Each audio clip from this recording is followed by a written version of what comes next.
ನಮ್ಮ ಕನಕದಾಸರು ದಾಸರಲ್ಲೇ ಶ್ರೇಷ್ಠ, ಹೋಲಿಸೋದಲ್ಲ.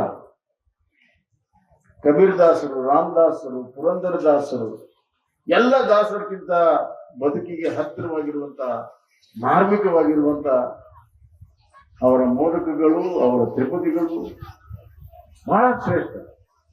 ದಾಸರಲ್ಲೇ ಶ್ರೇಷ್ಠ ದಾಸ. ಅಕ್ಕಮಾದೇವಿ ಶ್ರೇಷ್ಠವಾಗಿರುವಂತ ಒಂದು ನಮ್ಮ ತಾಯಿ, ಬಹಳ ಶ್ರೇಷ್ಠ ವಚನಗಳು. ಈ ಪರಂಪರೆ ಏನಿದೆ, ಈ ಪರಂಪರೆ ನಮ್ಮ ಕರ್ನಾಟಕದ ಸಂಸ್ಕಾರವನ್ನ, ಸಂಸ್ಕೃತಿಯನ್ನ ಇವತ್ತು ಬೇರೆ ರಾಜ್ಯಗಳಿಗೆ ವಿಭಿನ್ನವಾಗಿ ಬಹಳ ಎತ್ತರಕ್ಕೆ ತೆಗೆದುಕೊಂಡು ಹೋಗಿದೆ. ಆದ್ರಿಂದ ಕರ್ನಾಟಕದಲ್ಲಿ ಶಾಂತಿ ಇದೆ. ಎಲ್ಲಿ ಶಾಂತಿ ಇದೆ ಅಲ್ಲಿ ಮಾತ್ರ ಪ್ರಗತಿ ಇರಕ್ಕೆ ಸಾಧ್ಯ. ಈಗ ನಾವೆಲ್ಲ ರಾಜಕಾರಣದಲ್ಲಿದ್ದೀವಿ, ನಾವು ಆ ಕೆಲಸ ಮಾಡೀವಿ, ಈ ಕೆಲಸ ಮಾಡೀವಿ ಅಂತ ಹೇಳ್ತೀವಿ, ಸಹಜ. ಕಾಂಪಿಟೇಷನ್ ಇರ್ಬೇಕು, ಒಳ್ಳೇದಕ್ಕೆ ಹೆಲ್ದಿ ಕಾಂಪಿಟೇಷನ್ ಇರ್ಬೇಕು. ಆದ್ರೆ ಶಾಂತಿನೇ ಇಲ್ಲ ಅಂತಂದ್ರೆ ಯಾವ ಈ ಕೆಲಸ ಮಾಡಿದ್ರು ಕೂಡ ಮತ್ತು ಒಳ್ಳೆ ಮುಂಚೆ ಇರ್ತಲ್ಲ. ಅದರಿಂದ ಒಂದು ರಾಜ್ಯ ಅತ್ಯಂತ ಪ್ರಗತಿಶೀಲವಾಗಿ ನಡಿಬೇಕು ಅಂತಂದ್ರೆ ಆ ರಾಜ್ಯದಲ್ಲಿ ಶಾಂತಿ ಇರಬೇಕು, ಹೆಣ್ಣು ಮಕ್ಕಳಿಗೆ ಒಂದು ರಕ್ಷಣೆ ಇರಬೇಕು, ತಪ್ಪು ಮಾಡಿದವರಿಗೆ ಶಿಕ್ಷೆ ಇರಬೇಕು. ಇಂಗ್ಲಿಷ್ನಲ್ಲಿ ರೂಲ್ ಆಫ್ ಲಾ ಅಂತ ಹೇಳ್ತೀವಿ, ಕಾನೂನುಬದ್ಧವಾಗಿರುವಂತ ಒಂದು ಆಡಳಿತ ಅಂದಾಗ ಮಾತ್ರ ಸಾಧ್ಯ ಇದೆ. ಆದ್ರಿಂದ ಈ ಎಲ್ಲ ಗುಣಗಳಿರುವಂತ ಒಂದು ರಾಜ್ಯಭಾರ ಮಾಡುವಂತ ಕೆಲಸ ನಾವು ಮಾಡಬೇಕು. ನಾನು ನಿಮ್ಮೆಲ್ಲರಿಗೂ ಚಿರಋಣಿಯಾಗಿದ್ದೇನೆ.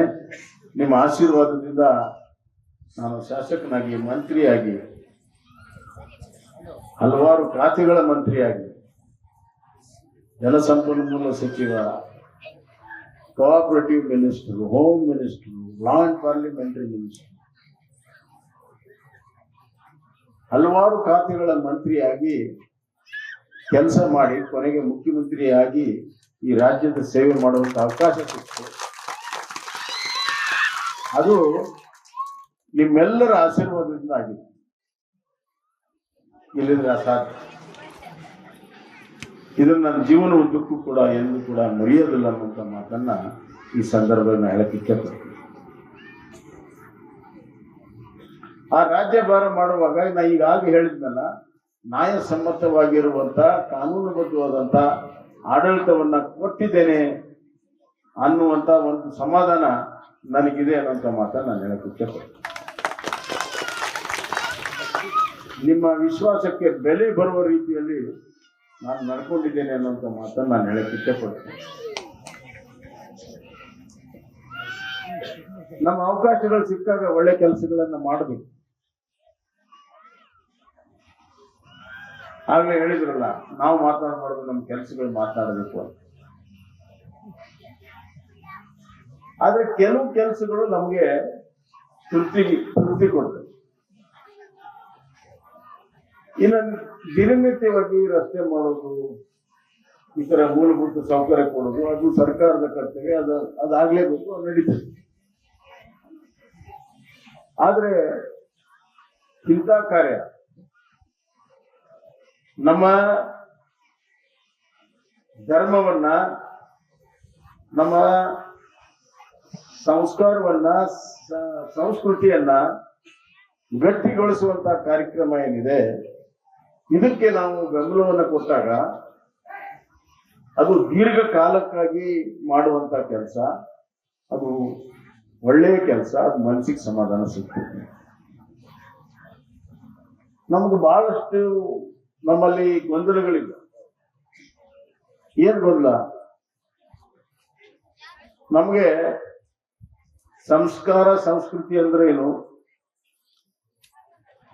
ಮತ್ತು ನಾಗರಿಕತೆ ಅಂದ್ರೆ ಈಗ ಹಳ್ಳಿಯಲ್ಲಿ ಮೊದಲು ಬಿಸಿಕಲ್ ಇತ್ತು, ಅವ್ರು ಬಿಸಿಕಲ್ ಹಾಡಿದ್ದು ತವ್ರ ಮನೆ ನೆನೆಸ್ಕೊಂಡು ಬಿಸಿಕಲ್ ಹಾಡ್ತಿದ್ರು. ಇಲ್ಲಿ ಜೋಳ ನುಚ್ಚ ಹಾಕಿದ್ದಲ್ಲ, ತವ್ರ ಮನೆ ನೆನೆಸಿದ್ರು ನುಚ್ಚ ಗಂಡನ ಮನೆ ನೆನೆಸಿದ್ರು ಹೌದು. ಈಗ ಅದು ಬಿಸಿಕಲ್ ಹೋಗ್ಬಿಟ್ಟಿದ್ರು, ಬರೀ ಮಿಕ್ಸಿ ಬಂದಾಗ. ಮಿಕ್ಸಿ ಒಳಗೆ ಯಾವ ಹಾಡಕ್ ಸಾಧ್ಯ? ಟಲ್ ಅಂತದ, ಅಷ್ಟೊತ್ತು ಬಿಟ್ರೆ ಏನಿಲ್ಲ. ಹೆಂಗೆ ನಮ್ದು ಬೆಳವಣಿಗೆ ಮುಂದೆ ಸೈಕಲ್ ಇತ್ತು, ಸ್ಕೂಟರ್ ಆಯ್ತು, ಕಾರ್ ಬಂತು, ಏರೋಪ್ಲೇನ್ ಬಂದವು. ಇವೆಲ್ಲ ವಸ್ತು ಪ್ರಧಾನವಾಗಿರುವಂತದ್ದು. ನಾಗರಿಕತೆ ಬೆಳೆದಿದೆ. ನಾವು ನಾಗರಿಕತೆನೇ ನಮ್ಮ ಸಂಸ್ಕಾರ, ನಾಗರಿಕತೆ ನಮ್ಮ ಸಂಸ್ಕೃತಿ ಅಂತ ನಾವು ತಿಳ್ಕೊಂಡಿದ್ದೆ. ಹಂಗಲ್ಲ. ನಮ್ಮ ಹತ್ರ ಏನಿದೆಯೋ ಅದು ನಾಗರಿಕತೆ. ನಾವು ಏನು ಆಗಿದ್ದೇವೋ ಅದು ನಮ್ಮ ಸಂಸ್ಕೃತಿ. ವ್ಯತ್ಯಾಸ.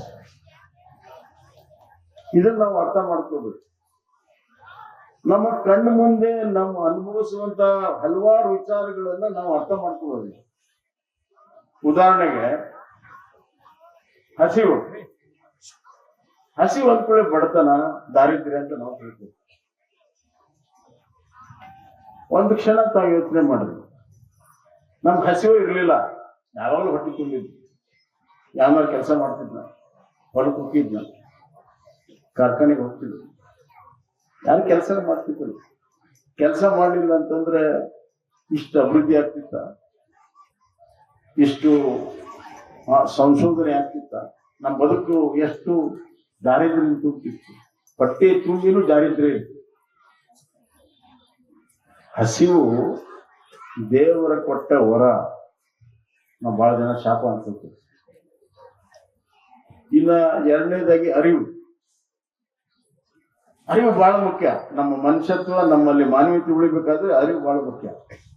ಒಳ್ಳೇದು ಕೆಟ್ಟದ್ದನ್ನ ಜಗತ್ತಿಗೆ ನಾವೇನಾರು ಹೇಳ್ಬೋದು, ಆದ್ರೆ ನಮ್ಮ ಮನಸ್ಸಿನಲ್ಲಿ ನಮ್ಗೆ ಗೊತ್ತಿದೆ ಯಾವ್ದು ಒಳ್ಳೇದು ಮಾಡಿದ್ವಿ, ಯಾವ್ದು ಕೆಟ್ಟದ್ದು ಮಾಡಿದ್ವಿ. ಆಗಲಿ ಶಾಸಕರು ಹೇಳಿ